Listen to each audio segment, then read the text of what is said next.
A new record has been set for the largest break ever in between two Rocket League games, and that should have been the main talking point, but actually, right after SSG, the players, they went AFK, which is obviously not allowed. But let's see exactly how this all happened. So in game one, Vitality won 8-1, which is already a bit of a whitewash, though at this point, nobody's going AFK.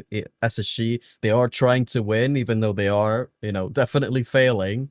But so far, nothing weird. Just a very strong one-sided game for Vitality. And then we have one of many technical pauses. Between game 1 and 2, they were an incredible amount of like attempts to actually restart the series. At first, you had a technical pause, and then they played 2 seconds of gameplay, paused again, then they go for 20 minutes, come back, and then again after 2 seconds they pause again. So that is something that actually happened a bunch here. Is a bunch of attempts to get the game going again, but just they just somehow couldn't fix the issues they were having. Right.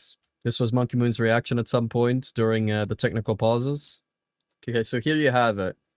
It plays like 3 seconds and pause, and then this doesn't happen just once. I don't know exactly how many times it happens, but this happens more than once. So at this point, this is quite early into the break, right? The first 10 minutes or so, and yeah, this happens a couple times, and then they go on a long-term break, right? And the series starts again after an hour and 30 minutes roughly, right? So a very long break, a very annoying break, right? And game 2 finishes. I think it was a pretty close game. Yeah, here 0 seconds, 2-0.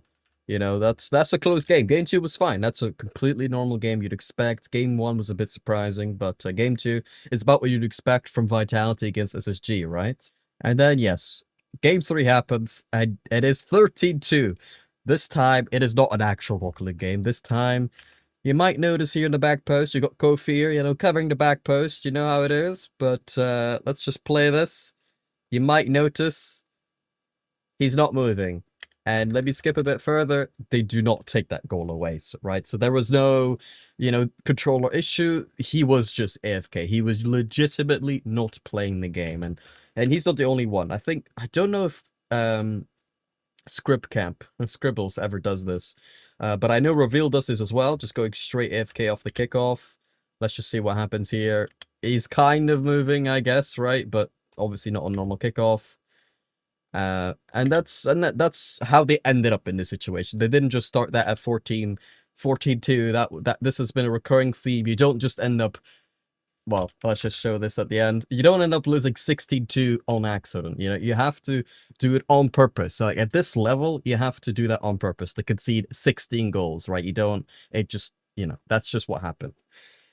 And yeah, a lot of people were really outraged about this. We didn't know all the details exactly as to how this all unfolded, right? But people were very annoyed about this. And let's, I guess, look at some tweets. So here we have Exotic saying, next time FF after the first game, if you don't want to play, we lose 3 hours, 3-0.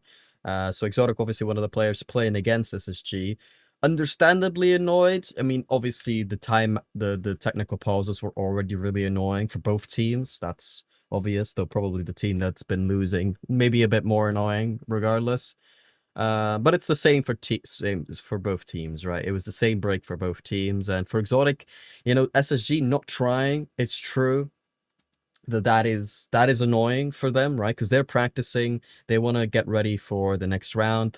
Vitality, their team, they're expected to make grand finals all the time, right? And haven't quite done that thus far, so they really want to build momentum, play against teams that are trying, really get that feeling for playing at LAN, warming up to the LAN, right? Because that's a crucial component to winning a LAN.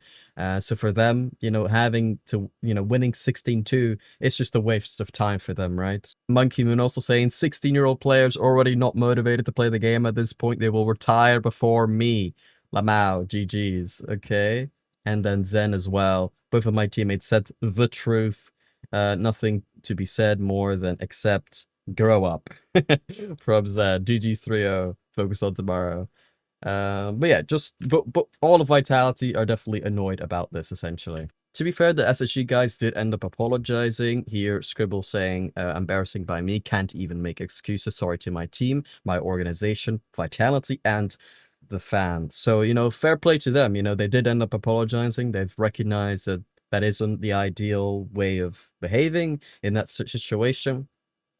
I don't even know if Scribbles ever went AFK. I know Reveal and Kofir did. Scribbles, I don't even know. But he has apologized regardless. Here you see the same from Reveal. Feel like we failed ourselves. Sorry to everyone. We shouldn't have given up on the final game. There are no excuses for it. There you go. And then Kofi as well, not defending what we did since it was wrong, but mid-technical pauses, I had medical issues and EWC employees were asking to take me to the clinic to get checked up because I needed it. But I told them I was okay just to finish playing out the series, but no one hears this part of the story. So, you know, that is important, that people were definitely a bit preemptive at going after SSG.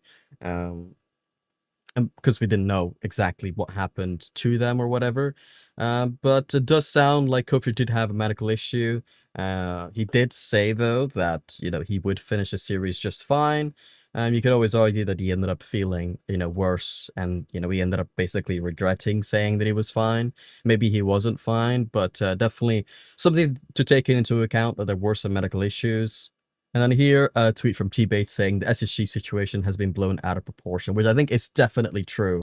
And then he goes on to compare people basically kind of playing at the end of a series when they know they've lost, to going AFK, which I disagree with. I think you got to play to the best you can.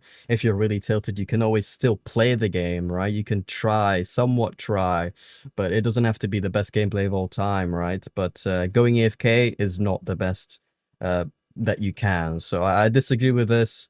And if a team is struggling to kind of see out the series and they're playing very tilted and whatever, it's at least still kind of watchable. When they're AFK, it's not watchable whatsoever. And then we have here also Johnny Boy saying all of SSG have apologized, so good job to them, which I agree with. However, we absolutely need to shut down the strangely popular idea that it's okay for a team to mail it in. It states clearly in the publicly accessible EWC rulebook that participants should play to the best of their abilities. So I think that's definitely true, and you can kind of defend SSG a little bit, right? Not back them up completely and say what they did is absolutely fine, but you can definitely kind of, you know, take their side in the fact that it was a very, very frustrating situation, right? We've never seen a team like go AFK like this ever before at this kind of competition. Or level of competition, but we've never ever seen an hour and a half break, right, in between games 1 and 2. We've never seen that before, so definitely it sets a new bar for how frustrating situation can be. What I will say, you know, do I think SSG should receive some kind of punishment? Probably. You know, you look at R6X, Retals, was really annoyed at some point during a series because an admin decision was just wrong, right? They allowed a goal to stand that should not have stood. And Rettles like left the game 2 seconds early, 3 seconds early, something like that. And he got fined for it. He straight up just got fined for it. So I feel like, you know, to equate that to this situation, they should at least get some kind of punishment. Let's just say you don't disqualify them from the tournament because of the 1 hour and 30-minute break. It's kind of also their fault, right? They added to the frustration immensely.